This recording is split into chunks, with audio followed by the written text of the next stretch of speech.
Ladies and gentlemen, welcome back to the workshop. It is incredible to have you here. We're building a hardtail mountain bike. Today is part 4 of this process. We ended the last episode ignoring a professional's advice and TIG welding in our water bottle bosses instead of soldering them in. I'm sure there is plenty more stupid decisions that we've made along the way that we don't know we've quite made yet. And I'm sure I'm about to make plenty more. Because now that I have cleaned up all of my parts, that includes this piece, which has just been in the ultrasonic cleaner. Everything has been polished up, shined up. The insides have been cleaned with the Fordham. So now that we have all our parts cleaned up, it's time for tack welding. Today's sponsor is turn-based RPG game Raid Shadow Legends, available for iOS, Mac, Android, and PC. You can seamlessly switch between whatever platform you've been playing Raid on and go to the next and keep playing. Whatever style of gameplay you like, you can enjoy it with Raid. Whether you want to be collecting epic champions, or whether you want to be working with teammates fighting against the clan boss, or whether you want the ultimate challenge of tournaments against the entire Raid community, you're bound to find a gameplay style that you enjoy. In these tournaments, you'll fight against the Spider's Den, Ice Golem's Peak, the Almighty Fire Knight, or the Notorious Dragon. You'll get awesome rewards and special artifacts. And with the brand new arena tournaments, you'll be earning points according to your tier and earning awesome rewards as well. Alrighty, let's battle. I'm gonna do a campaign in the Kerok Castle. Here we go again. I'm an axe-wielding green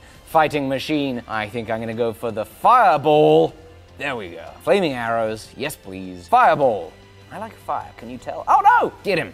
There we go. Let's have a look at our champions. This is Alec, the mean green axe-wielding fighting machine. Tons of cool kit on him. This guy's got some cool gear too, though. That's a nice axe. Raid Shadow Legends is free to play, so get stuck in by hitting my link in the description below. If you're a new player, you'll be getting 100,000 silver, 1 energy refill, a day of experience boost, and a rare champion, the Adjudicator, as part of a special bonus welcome. For the next 30 days, you'll also be getting special rewards by going up to your inbox up here. Thank you, Raid Shadow Legends, for sponsoring this. Thank you guys for supporting our sponsors, and let's jump into making this bicycle. And a rare champion, the Adjudicator.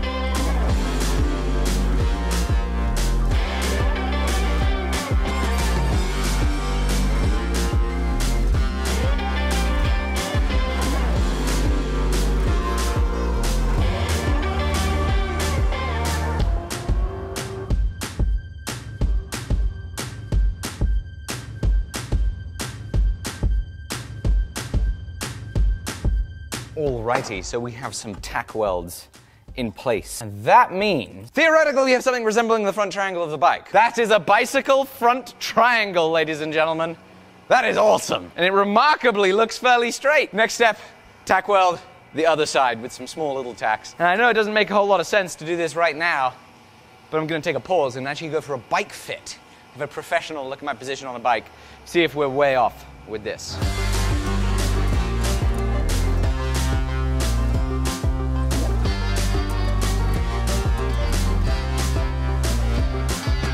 Right, so what we've now done is we tack welded both sides. And I went for my bike fit, and it went very well. They put me and the bike on a bike trainer, took photos and videos of me, then using an iPad, they put angles up to it so we know how to connect my butt to the bottom bracket, to the pedals, to handlebars. And it was great, and here we are, back again, just getting right into it. I'm gonna weld this thing together. So this is one of the more daunting moments in the entire process, because if I weld this in the wrong sequence, I'm going to make a very wobbly pancake out of it. Pancakes are generally considered flat. This is going to be one of the most critical parts of the entire process, because if I mess up my weld sequence and don't weld this well, it's going to be warped. It's going to look like funky bacon, which isn't good. Does bacon warp? Yeah, I guess a little like... Better than pancakes. Well, if you're holding a pancake in the middle, then it would be all right. That's true.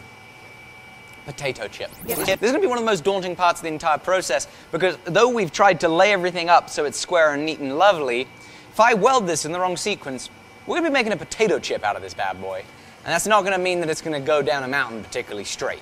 So I've got to be very careful. I started out with these very small, tiny tack welds, making sure to spread things out in different areas of the frame. I then flipped it over, did more of those tiny little tack welds like this, and I then put it back in our fixture.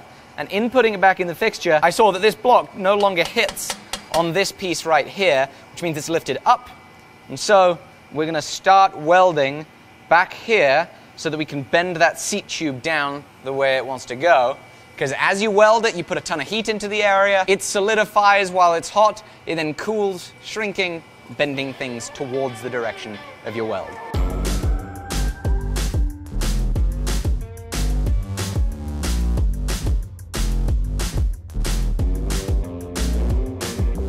I blew my first hole in the thing. Popped a hole here, but, folks, I don't know what on earth is going on.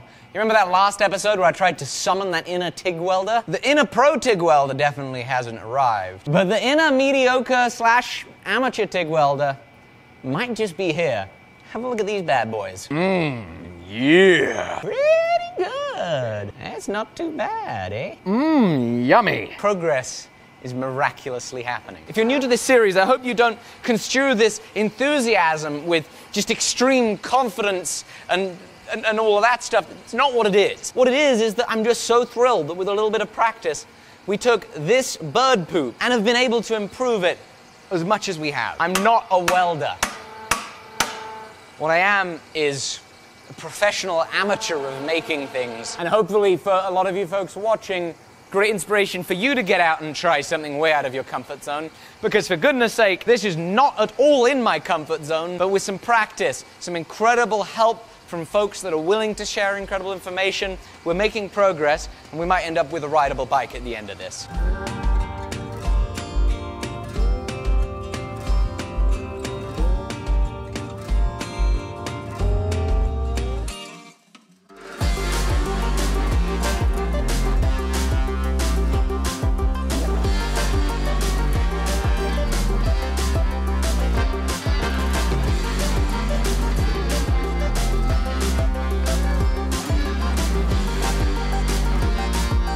On the very last beat of the front triangle, I managed to dip my tungsten worse than anywhere else on the front triangle.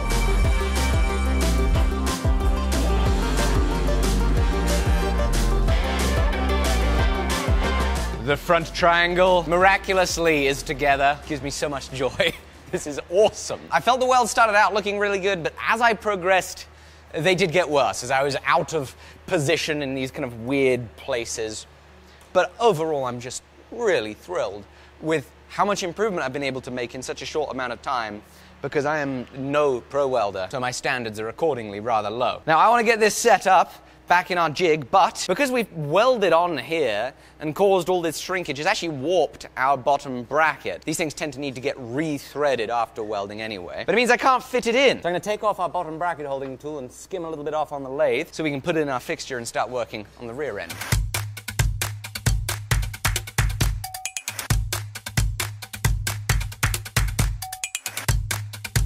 Okay, so we got it set back down in here. We'll see if it's square. The head tube feels pretty solid.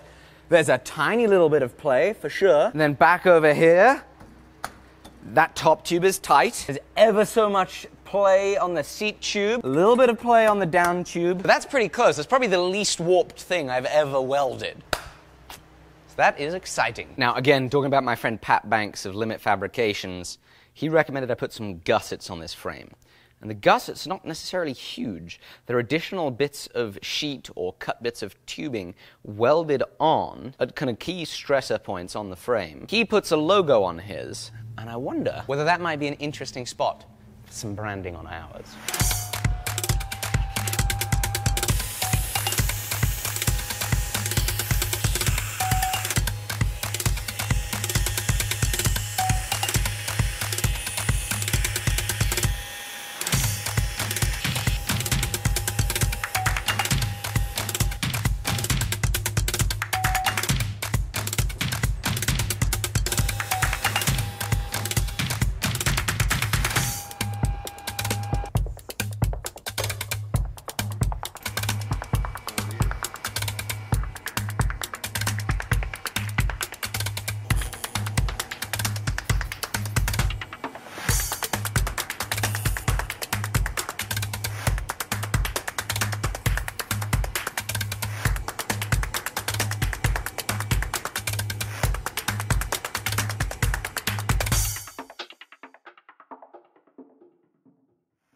Well, I'm sure it's going to come at no shock to a whole lot of you that have watched this channel for a while that my childlike enthusiasm may have got the grips of me and sent me careening towards a bike that actually might not have been too good. We are going to be starting on a brand new frame, and I'm not that disappointed. I was reached out to by some fantastic people at the Bicycle Academy, which is a bicycle building school in England. And when they saw that I was doing this build, they offered to send me a jig to help put the bike together, which is extremely exciting. And it's on the way, although it's been held up and it's not going to be here just yet.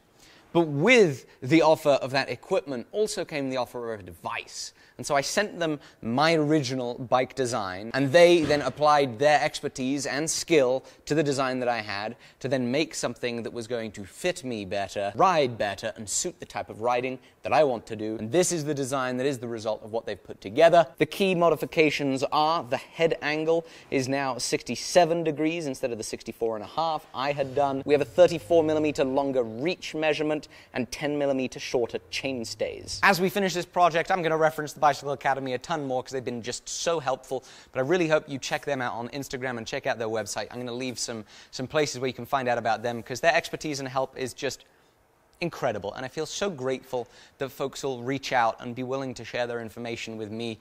That makes me very happy. I feel very blessed. I'm not at all disappointed that we have to start again, because all of the learning lessons of putting together frame 1, which one day I might finish and actually turn into a bike, but all the learning lessons that we had making this are going to be applied to frame 2, and I know that we're going to make it even better thanks to their modifications to my design, and also thanks to the increased skill of fit-up and TIG welding that I will have learnt from having done this. And so without further ado, despite the fact that the frame jig is still not quite here, it's been stuck, we're going to get stuck in.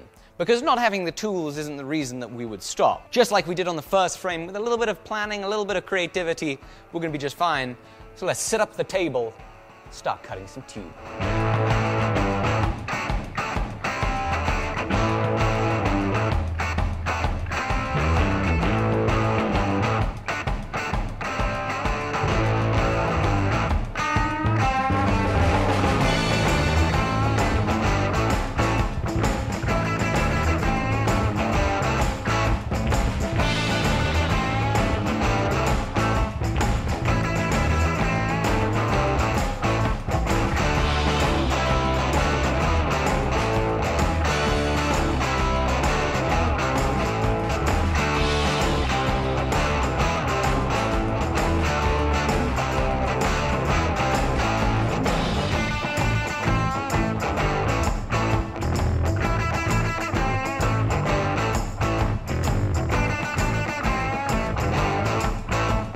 Alright folks, we're going to be taking a pause on the bike frame because today we're going to be teaching some forging to a special guest of ours. So we're going to do some of that and then get back to welding the bike frame.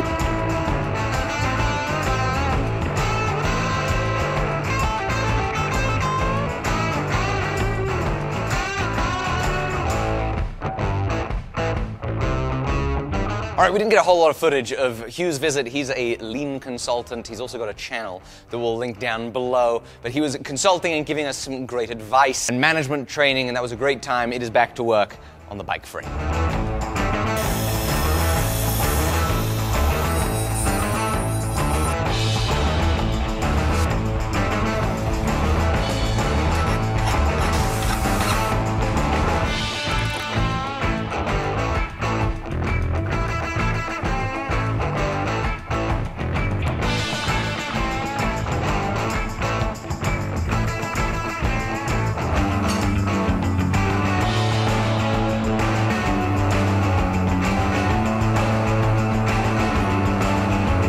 Alrighty, frame number 2 is tacked up.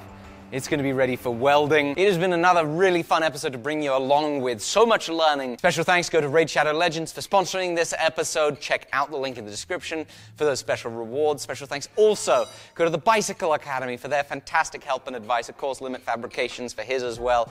And Hugh Carnahan for his visit and help too. Thank you guys so much for watching. See you soon. Bye-bye.